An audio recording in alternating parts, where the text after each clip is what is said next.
ഇന്നത്തെ കാലഘട്ടം എന്ന് പറഞ്ഞാൽ വല്ലാത്തൊരു കാലഘട്ടമാണ്. ദുരുപദേശങ്ങൾ ദേശത്ത് വളർന്നുകൊണ്ടിരിക്കുകയാണ്. ഞാൻ യേശുവിനെ കുറിച്ച് വികലമായി പഠിപ്പിക്കുന്ന അനേക സന്ദേശങ്ങൾ യൂട്യൂബിലും ഒക്കെ നമ്മൾ കേട്ടുകൊണ്ടിരിക്കുകയാണ്. അതെ, ദൈവത്തിന്റെ മക്കൾ എന്താണെന്നറിയാമോ? സ്തോത്ര, അങ്ങനെയുള്ള സന്ദേശങ്ങൾ കേൾക്കുവാനോ അതിന് ആമീൻ പറയുവാനോ പോകരുത്.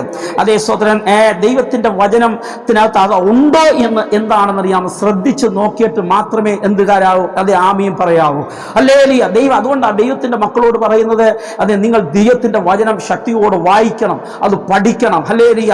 അതേ സ്വതം വ്യാഖ്യാന പുസ്തകങ്ങൾ ഉണ്ടെങ്കിൽ അത് മേടിച്ച്, നല്ല ദൈവദാസന്മാർ എഴുതിയ വ്യാഖ്യാന ഗ്രന്ഥങ്ങളുണ്ട്, അതൊക്കെ മേടിച്ച് നിങ്ങൾ വായിക്കുകയും ആത്മീയമായിട്ട് വളരുകയും ഒക്കെ ചെയ്യേണ്ടത് ആവശ്യമാണ്. 3 കാര്യം ഞാൻ എപ്പോഴും പറയട്ടെ, നമ്മുടെ സഭ 3 കാര്യത്തിനാണ് പ്രാധാന്യം കൊടുക്കുന്നത്. 1 ആരാധന, 2 പ്രാർത്ഥന, 3 വചനം. ഇത് 3 ഉണ്ടെങ്കിൽ അതേ സ്തോത്രം നമ്മുടെ സഭ വളരുവാനായിട്ട് ഇടയായിത്തീരും. ദൈവത്തിന്റെ മഹത്വം ഉണ്ടാകട്ടെ. കർത്താവിന്റെ ദാസനെ അതേ സോദരി എന്നെ പഠിപ്പിച്ച ഒരു കാര്യമുണ്ട്. അതേ സോദരൻ സൈമൺ ചാൻ, ഈ ദൈവദാസൻ കൂടെ എന്നെ പലയിടങ്ങളിൽ കൊണ്ടുപോയിട്ടുണ്ട്. ആ ദൈവഭൃത്യൻ തേവരക്കരയുള്ള സൈമൺ ചാൻ എന്നോട് പറഞ്ഞിട്ടുള്ള കാര്യമുണ്ട്. നമ്മളെല്ലാം ആരാധനയും വചനവും പ്രാർത്ഥനയും ഇതെല്ലാം ഒരേ അതേ തട്ടിലെ ത്രാസ് പോലെ സ്വതന്ത്രം എല്ലാം സമമായിട്ട് കൊണ്ടുപോകണം. അങ്ങനെയാണെങ്കിൽ സഭയെല്ലാം അനുഗ്രഹിക്കപ്പെടും എന്ന് പറയാൻ ഇടയായിട്ടുണ്ട്. ദൈവത്തിന്റെ മഹത്വം ഉണ്ടാകട്ടെ. സ്തോത്രം. ഹല്ലേലൂയ. അതുകൊണ്ട് ദൈവത്തിന്റെ മക്കൾ പ്രാർത്ഥിക്കേണ്ട സമയത്ത് പ്രാർത്ഥിക്കണം, അതേ സ്വതം ആരാധിക്കേണ്ട സമയത്ത് ആരാധിക്കണം, വചനം അതേ പഠിക്കേണ്ട സമയത്ത് എന്താണ് പഠിക്കണം. ഹല്ലേലൂയ. ദൈവത്തിന് മഹത്വമുണ്ട്. അങ്ങനെ നമ്മൾ ക്രിസ്തുവിന്റെ തലയോളം വളരുവാനിടയായിത്തീരണം. വിശുദ്ധിക്ക് പ്രാധാന്യമുള്ളൊരു സഭയായിട്ട് നമ്മുടെ സഭ മാറണം. ഹല്ലേലൂയ. ആളിനെ വേണമെങ്കിൽ നമുക്ക് കൂട്ടാൻ പറ്റും. ഹല്ലേലൂയ. വിടുതൽ എന്ന് പറഞ്ഞാൽ ആള് കയറി വരും. ഭൗതികമായി നിന്നെ അനുഗ്രഹിക്കാൻ പോകുന്നു എന്ന് പറഞ്ഞാൽ ആള് കയറി വരും. എന്റെ ഒരു കാര്യം പറയട്ടെ, 10 പേരെ ഉള്ളെങ്കിലും അവർ നിത്യതയിൽ പോകണം. ഇതാണ് നമ്മുടെ കാഴ്ചപ്പാട്, അതായിരിക്കണം. ഹല്ലേലൂയ. നമ്മളെ ഇവിടെ എന്ത് നേടിയാലും അതൊക്കെ താൽക്കാലികമാണ്, അതെല്ലാം തീക്കായിട്ട് അതേ വെച്ചുകൊണ്ടിരിക്കുകയാണ്. പക്ഷെ നമ്മൾക്ക് നിത്യതയിലായിരിക്കണം. അതേ നമ്മുടെ എപ്പോഴും ആ കാഴ്ചപ്പാട്, എനിക്ക് നിത്യതയിൽ പോകണം, യേശുവിനോട് കൂടെ ആയിരിക്കണം. പോകട്ടെ. ഒരു വാക്യം വായിച്ച് വേഗത്തിൽ ചില കാര്യങ്ങൾ പറഞ്ഞുകൊണ്ട് അതേ ശുശ്രൂഷയിലേക്ക്, കർത്തൃമേശയുടെ ശുശ്രൂഷയിലേക്ക് പ്രവേശിപ്പാനായിട്ട് ആഗ്രഹിക്കുന്നു. സങ്കീർത്തനങ്ങളുടെ പുസ്തകം 26-ാം അധ്യായം അതിന്റെ 7-ാമത്തെ വാക്യം ആർക്കെങ്കിലും ശബ്ദം ഉയർത്തി ഒന്ന് വായിക്കാം. ഞാൻ കുറ്റമില്ലായ്മയിൽ എന്റെ കൈകളെ എന്താണ് കഴിയുന്നു. കർത്താവേ, ഇസ്രായേലിന്റെ മധുരഗായകനും സ്തോത്രം അതുപോലെ ഇടയനുമായിരുന്ന രാജാവുമായിരുന്ന ദാവീദ് പറയുകയാണ്, ഞാൻ എന്റെ കുറ്റമില്ലായ്മയിൽ എന്റെ എന്താണ്, എന്റെ കൈകളെ എന്താണ് കഴുകുന്നു എന്നാണ്. ഹല്ലേലൂയ. സ്തോത്രം. തന്റെ ജീവിതത്തിൽ കുറ്റം അതേ സ്തോത്രം ഉണ്ടായ സന്ദർഭങ്ങൾ ഉണ്ടായിരുന്നു. ദാവീദ് മഹാഭാവമൊക്കെ ചെയ്യുവാനിടയായി തീർന്നു. പക്ഷേ സ്വതം ആ പാപം അവന് ബോധ്യപ്പെട്ടപ്പോൾ അവൻ നെടുമ്പാട് വീട് ദൈവത്തോട് നിലവിളിച്ചു. ഹല്ലേലൂയ. അതാണ് 51-ാം സങ്കീർത്തനം നമുക്ക് വായിക്കുമ്പോൾ കാണുന്നുണ്ട്. ആ പാപത്തെക്കുറിച്ചൊന്നും ഞാനിവിടെ വിശദീകരിക്കുന്നില്ല, ദൈവമക്കൾക്ക് അത് അറിയാം. ദൈവത്തിന് മഹത്വം ഉണ്ടാകട്ടെ. സ്തോത്രം. പിന്നെ അവൻ നിർമ്മല ഹൃദയത്തോടെ അവൻ പിന്നീട് ജീവിക്കുവാനായിട്ട് തുടങ്ങി. ദൈവത്തിന് മഹത്വം ഉണ്ടാകട്ടെ. അവൻ പറയുകയാണ്, ഞാൻ എന്റെ കുറ്റമില്ലായ്മയിൽ ഞാൻ എന്റെ കൈകളെ എന്താണ് അതെ കഴുകുന്നു എന്നാണ്. ഹല്ലേലൂയ. സ്തോത്രം. പുതിയ നിയമത്തിലേക്ക് വരുമ്പോൾ നമ്മുടെ വാഴ്ത്തപ്പെട്ട കർത്താവിനെ ക്രൂശിക്കാൻ ഏൽപ്പിച്ചു കൊടുത്ത പീലാത്തോസ് എന്ത് ചെയ്യുന്നറിയാമോ? ജനം കാണുക എന്താണ്, ഒരു പാത്രത്തിൽ വെള്ളമെടുത്തിട്ട് പറഞ്ഞു, ഞാനിതാ അതേ കുറ്റനെ എന്താണ് ഈ നീതിമാന്റെ രക്തത്തിൽ എനിക്ക് പങ്കില്ല എന്ന് പറഞ്ഞ് ഒരു കഴുകൽ നടത്തുവാനിടയായി തീർന്നു. പക്ഷേ ആ കഴുകലൊന്നും ദൈവം അംഗീകരിച്ചില്ല. ഹല്ലേലൂയ. പിൽക്കാലത്ത് എന്താ പാരമ്പര്യം പറയുന്നത്? ഹല്ലേലൂയ. അവൻ പിന്നീട് ഭ്രാന്തനായി തീർന്നു. എവിടെങ്കിലും വെള്ളം കണ്ടാൽ അതെ ഈ പീലാത്തോസ് എന്നിട്ട് എന്ത് ചെയ്യുന്നറിയാമോ? സ്വതന്ത്രം വെള്ളമെടുത്ത് ഇങ്ങനെ കഴുകിക്കൊണ്ടേയിരുന്നു. അങ്ങനെ അവൻ അതേ സ്വതന്ത്രം അവസാനം അവൻ ഭ്രാന്തനായിട്ട് മരിച്ചു എന്നും പറയപ്പെടുന്നുണ്ട്. ദൈവത്തിന് മഹത്വം ഉണ്ടാകട്ടെ. പക്ഷേ അവൻ അതെ ആ യേശു ക്രൂശിൽ ചെറിഞ്ഞ ആ രക്തത്തിൽ നിന്ന് കഴുകൽ പ്രാപിച്ചായിരുന്നെങ്കിൽ അവൻ നിത്യതയെ കണ്ടേനെ. ദൈവത്തിന് മഹത്വം ഉണ്ടാകട്ടെ. ഹല്ലേലൂയ. ദൈവത്തിന് മഹത്വം ഉണ്ടാകട്ടെ. സ്തോത്ര. ഇവിടെ ഇതാ ദൈവമക്കളോട് എനിക്കിന്ന് പറയുവാനുള്ളത്, നമ്മൾ കുറ്റമില്ലാത്തവരായിട്ട് നടക്കണം എന്ന് ഇന്ന് പകൽക്കാലം ദൈവമക്കളോട് ഞാൻ ആജ്ഞാപിക്കുകയാണ്. ഹല്ലേലൂയ. സ്തോത്രം. ഒരു കാര്യം ഓർക്കുക, നമ്മൾ കുറ്റം ഏറ്റു പറഞ്ഞില്ല എങ്കിൽ എന്ത് ചെയ്യുന്നറിയാമോ? അതെ, കർത്താവ് പോയിട്ട് സ്വസ്ഥാനത്തിരിക്കുമെന്ന്. ഒന്ന് വായിക്കാം നമുക്ക്. ഹോശിയ പ്രവാചകന്റെ പുസ്തകം 5-ാം അധ്യായം അതിന്റെ 15-ാമത്തെ വാക്യം ഒന്ന് വായിച്ചാട്ടെ. ഹോശിയ പ്രവചനം 5-ാം അധ്യായം അതിന്റെ 15-ാമത്തെ വാക്യം ഒന്ന് വായിച്ചാട്ടെ. വേഗത്തിൽ നിന്ന് വായിച്ചാട്ടെ. ഹോശിയ 5:15. അവർ കുറ്റമേറ്റു പറഞ്ഞ് എന്റെ മുഖം അന്വേഷിക്കുവോളം ഞാൻ മടങ്ങിപ്പോയി എന്റെ സ്ഥലത്തിരിക്കുമെന്ന് ഓശിയാ പ്രവാചകനിൽ കൂടി ദൈവത്തിന്റെ പരിശുദ്ധാത്മാവ് ജനത്തോട് പറയുകയാണ്. ദൈവം പറയുന്നു എന്താണെന്നറിയാമോ? അത് നിങ്ങൾ കുറ്റമേറ്റ് പറയണമെന്ന്. പറഞ്ഞില്ലെങ്കിൽ അവൻ എന്താണെന്നറിയാമോ? ദൈവം ഇരിക്കുന്ന ആ സിംഹാസനത്തിൽ പോയി അനങ്ങാതെ ഇരുന്നോളൂ എന്ന്. ഹല്ലേലൂയ. ഇവിടെ കിടന്നുകൊണ്ട് കുറ്റമേറ്റ് പറയാതെ ദൈവമേ വിടുവിക്കണമേ, ദൈവമേ എന്നെ രക്ഷിക്കണമേ, എന്റെ കർത്താവ് എന്നെ വിടുവിക്കണമേ എന്ന് പറഞ്ഞാലൊന്നും ദൈവം അനങ്ങത്തില്ല. ഹല്ലേലൂയ, സ്തോത്രം. എന്നാൽ എന്റെ കർത്താവേ, എന്റെ ജീവിതത്തിൽ ബലഹീനത വന്നു, എന്റെ ജീവിതത്തിൽ കുറ്റം വന്നു, എന്റെ ജീവിതത്തിൽ പാപ സ്വഭാവം വന്നു, എന്റെ കർത്താവേ എന്നോട് ക്ഷമിക്കണമേ, അങ്ങയുടെ രക്തത്താൽ എന്നെ കഴുകണമേ എന്ന് പറഞ്ഞ് ദൈവസന്നി പാപങ്ങളെ ഏറ്റുപറഞ്ഞ് പ്രാർത്ഥിക്കുമ്പോൾ ഉണ്ടല്ലോ ദൈവം അവിടെ നിന്ന് എഴുന്നേൽക്കും. ഹല്ലേലൂയ.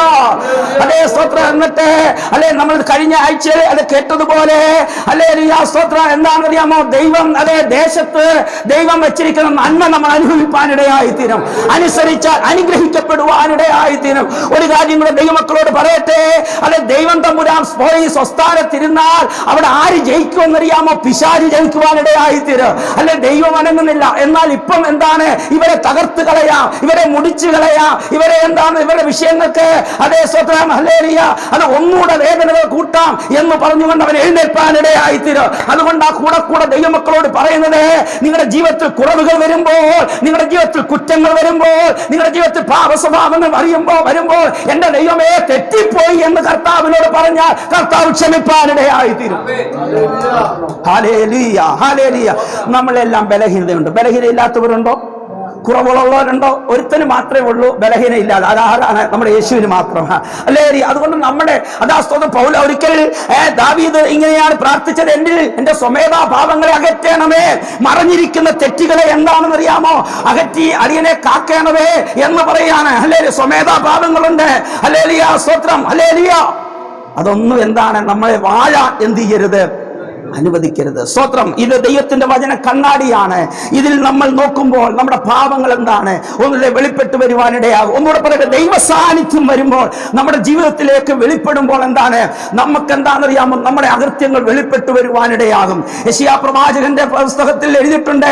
യെശയ്യാ പ്രവാചകൻ സ്വർഗീയ ദർശനം കണ്ടു, ദൈവ സാന്നിധ്യം അതേ സ്തോത്രം അനുഭവിച്ചപ്പോൾ അവൻ പറയുകയാണ്, അയ്യോ ഞാൻ ശുദ്ധിയില്ലാതെ അകരമുള്ള ഒരു മനുഷ്യൻ എന്ന് അവൻ ഏറ്റുപറയുവാനിടയായി തീർന്നു. ഹല്ലേലൂയ.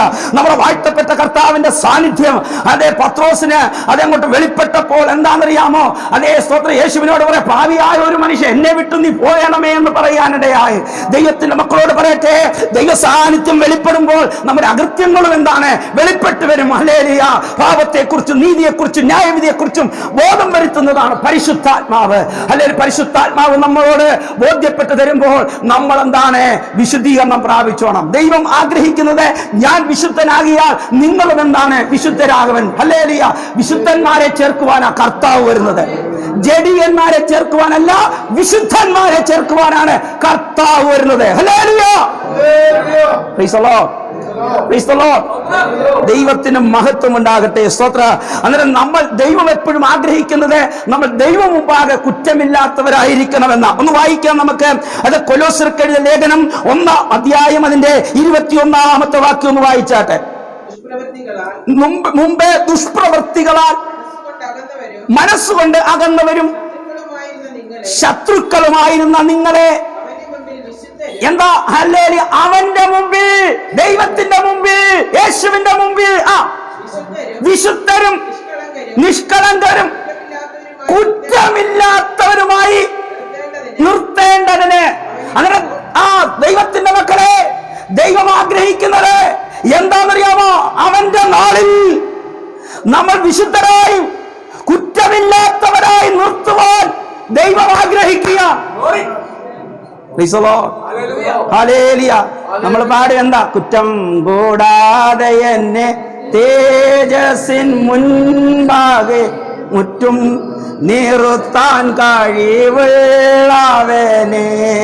എന്നെ മുറ്റും നിർത്താൻ കഴി. അങ്ങനെ യേശുവിന്റെ നാളിൽ നമ്മൾ കുറ്റമില്ലാത്തവരായി നിർത്താൻ നിൽക്കണം.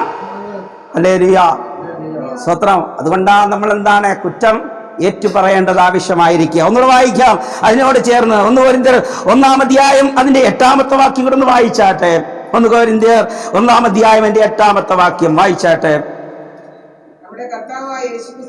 നമ്മുടെ കർത്താവായ യേശുക്രിസ്തുവിന്റെ നാളിൽ കുറ്റമില്ലാത്തവരായി നിർത്തേണ്ടതിന്. ഒന്നുകൂടെ പറയട്ടെ, അതിന്റെ മുമ്പിലുണ്ട് ഒരു പ്രത്യക്ഷതയെ കുറിച്ച് പറയുന്നുണ്ട്. അതിന് യേശു വെളിപ്പെടുമ്പോൾ ഹല്ലേലൂയ സ്തോത്രം, ആരാ ഏത് എടുക്കപ്പെടുന്നറിയാമോ? കുറ്റമില്ലാത്തവരാ. എന്നൊരു ഒരു നാള് വരാൻ പോകുക. അത് എപ്പോഴാണെന്ന് അറിയില്ല. ആണോ? ആ നാളിന് വേണ്ടി നമ്മൾ ആവലോടെ കാത്തു നിൽക്കുക. അല്ലേ? ആമീൻ കർത്താവേ വേഗം വരണമേ എന്ന് നമ്മൾ പ്രാർത്ഥിച്ചുകൊണ്ടിരിക്കുക. ഒരു ഭക്തന്റെ ഹൃദയത്തിൽ എപ്പോഴും ആ പ്രാർത്ഥനയുണ്ട്, യേശു വരണം. ഹല്ലേലൂയ. പക്ഷെ നമ്മൾ കുറ്റമില്ലാത്തവരായിട്ട് നിൽക്കണം. ഹല്ലേലൂയ. എങ്ങനെ ദൈവസേനയിൽ നമ്മൾ നിൽക്കുന്നറിയാമോ? യൂദായുടെ ലേഖനം ഒന്ന് എടുത്താട്ടെ, അതിന്റെ സ്തോത്ര 24-ാമത്തെ വാക്യം ഒന്ന് വായിച്ചാട്ടെ. യൂദയുടെ ലേഖനം 24-ാമത്തെ വാക്യം. യൂദയുടെ ലേഖനം 20. വീഴാതവണ്ണം നിങ്ങളെ സൂക്ഷിച്ച് തന്റെ മഹിമാസന്നിധിയിൽ കളങ്കമില്ലാത്തവരായി ആനന്ദത്തോടെ നിർത്തുവാൻ. അന്നേരം എങ്ങനെ നിർത്തണം? ആനന്ദത്തോടെ നമ്മൾ നിർത്തും. നിൽക്കുവോ? ദൈവത്തിന് മുമ്പ് നിൽക്കുവോ? നമ്മൾ ഇതെല്ലാം വിട്ടിറങ്ങി തിരിച്ച് എന്തിനാ? സമുദായം വിട്ടു, പാരമ്പര്യങ്ങൾ വിട്ടു, സ്വന്തം വിഗ്രഹാരാധന വിട്ടു, സ്തോത്രം എല്ലാം വിട്ട് നമ്മള് വേർപെട്ട് ദൈവത്തെ ആരാധിക്കാൻ വന്നത് എന്തിനു വേണ്ടിയാ? ദൈവത്തിന്റെ സന്നിധിയിൽ നമുക്ക് പോകണം. ഹല്ലേലൂയ. അവിടെ കുറ്റമില്ലാത്തവരായി നിൽക്കണം. എങ്ങനെ നിൽക്കണം? ആനന്ദത്തോടെ നിൽക്കണം. സന്തോഷമുള്ള കരങ്ങളുയർത്തി ഹല്ലേലൂയ പറഞ്ഞാൽ ഹല്ലേലൂയ സ്തോത്രം. ഹല്ലേലൂയ. നമ്മൾ കുറ്റമില്ലാത്തവരായി നടക്കണം. Praise the Lord.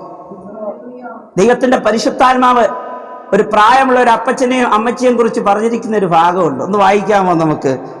ലൂക്കോസിന്റെ സുവിശേഷം 1-ാം അധ്യായം 6-ാമത്തെ വാക്യം ഒന്ന് വായിച്ചാട്ടെ. സ്തോത്രം. ലൂക്കോസിന്റെ സുവിശേഷം 1-ാം അധ്യായം 6-ാമത്തെ വാക്യം. ഇരുവരും ദൈവസന്നിധി. ആരെ? സക്കരിയാവും എലീശബത്തും. സക്കരിയാവും എലീശബത്തിനെ കുറിച്ച് പറയുക, അവർ നീതിയുള്ളവരും കർത്താവിന്റെ സകല കൽപ്പനകളിലും ന്യായങ്ങളിലും കണ്ടോ കുറ്റമില്ലാത്തവരായി നടക്കുന്നവരായിരുന്നു. ഇത് പരിശുദ്ധാത്മാവിനെ കുറിച്ച് സാക്ഷ്യം പറയുക. നമ്മളെ കുറിച്ച് എങ്ങനെ പറയുമോ? ഹല്ലേലൂയ പറയണം. സ്തോത്രം. ഹല്ലേലൂയ. നമ്മൾ കുറ്റമില്ലാത്തവരായി ദൈവസന്നിധിയിൽ നടക്കണം. ദൈവമുമ്പാകെ നടക്കണം. ദൈവമക്കളെ, സക്കരിയാവ് ഹല്ലേലൂയ ദൈവം അവരെ അനുഗ്രഹിപ്പാൻ ഇടയായി തീർന്നു. അവരുടെ നിന്ദകളെ ദൈവം മാറ്റുവാൻ ഇടയായി തീർന്നു. ദാനിയേലിനെ ശത്രുക്കൾ എന്ത് ചെയ്യുന്നറിയാമോ? സിംഹക്കുഴിയിൽ ഇടുവാനിടയായി. അന്നത്തെ രാജാവ് ശബ്ദത്തോടെ ഈ ദാനിയേലിനെ ഇട്ട ആ ഗുഹയുടെ അവിടെ മതേസം മുമ്പിൽ വന്നിട്ട് അതേ വിളിക്കുന്ന ഒരു വിളിയുണ്ട്. ദാനിയേലേ, ജീവനുള്ള ദൈവത്തിന്റെ ദാസനെ, ദാനിയേലേ, നിന്റെ ദൈവം സിംഹങ്ങളുടെ വായിൽ നിന്ന് നിന്നെ വിടുവിപ്പാൻ പ്രാപ്തനായോ? ഹല്ലേലൂയ. കാരണം ഈ വിളിക്കുന്ന ആള് ജീവനുള്ള ദൈവത്തെ അല്ല വിളിക്കുന്നത്. ഹല്ലേലൂയ. കാരണം അതേ ഞാനത് പറയുന്നില്ല, സ്തോത്രം പോകട്ടെ. പക്ഷെ ഇവൻ ചോദിക്കുന്ന ചോദ്യം, നിന്റെ ദൈവം സിംഹങ്ങളുടെ വായിൽ നിന്ന് വിടുവിപ്പാൻ. ദാനിയേൽ പറയാൻ, എന്റെ ദൈവം പ്രാപ്തനാണ്, എന്റെ ദൈവം ജീവനുള്ള ദൈവമാണ്. അവൻ പറഞ്ഞ അടുത്തൊരു വാചകമാണ് എന്നെ അതേ ബലപ്പെടുത്തിയത്. രാജാവേ, നിന്റെ മുമ്പിലും എന്റെ ദൈവത്തിന്റെ മുമ്പിലും ഞാൻ കുറ്റമില്ലാത്തവൻ. അങ്ങനെയുള്ളവനെ ദൈവം വിടുവിപ്പാൻ ഇറങ്ങി വരുത്തില്ലയോ?